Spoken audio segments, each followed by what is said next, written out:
Peu de traditions spirituelles font l'objet d'autant de préjugés, de conceptions erronées et disons-le, de fantasmes que le vaudou. Dans l'imaginaire collectif, y compris dans celui de nombreux Africains, Caribéens et Afrodescendants, le vaudou évoque ainsi pêle-mêle superstition, magie noire, sacrifices sanglants, poupées de chiffon plantées d'aiguilles, transes enfiévrées et corps en sueur agités de convulsions démoniaques. Pourtant, avec près de 50 millions de pratiquants dans le monde, cette tradition spirituelle, qui a pris naissance sur les terres du Bénin et du Togo avant d'essaimer de l'autre côté de l'Atlantique durant la traite négrière, peut légitimement être considérée comme la spiritualité afro-diasporique par excellence. Or, une fois qu'on a fait le tour de la liste navrante de stéréotypes que j'ai énumérés en introduction, peu de personnes s'avèrent capables d'expliquer ce qu'est réellement le vaudou. Bien souvent, le vaudou fait l'objet de discours simplificateurs et diabolisateurs qui évacuent totalement la complexité de cette tradition spirituelle, de ses rituels, de son organisation pratique et surtout de sa cosmovision propre. Surtout, peu de gens ont conscience du fait que la peur et le rejet viscéral que suscite en eux le vaudou sont en réalité un héritage direct de l'époque esclavagiste et coloniale.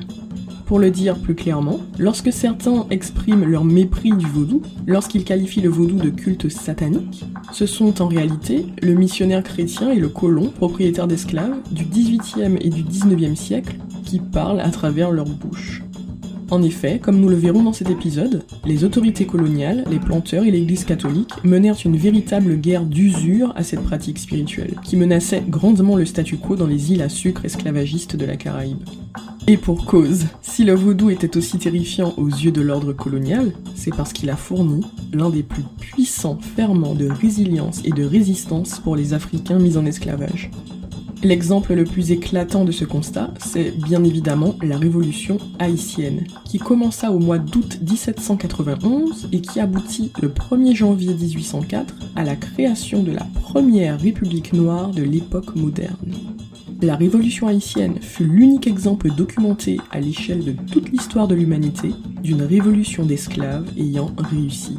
Et comme on le verra au sein de cet épisode, dans cette révolution, le vaudou joua pour les insurgés un rôle absolument central. Ainsi, dans cet épisode, c'est à un fascinant voyage dans le vaudou haïtien que je vous invite, à travers une approche à la fois historique, anthropologique, mais aussi spirituelle.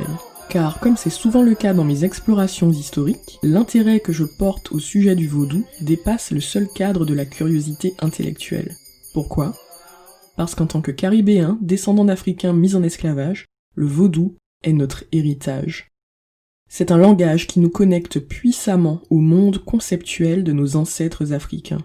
Un langage qui, comme l'explique le sociologue jamaïcain Stuart Hall, a longtemps permis à nos ancêtres d'exprimer leur sentiment d'être un peuple africain en exil.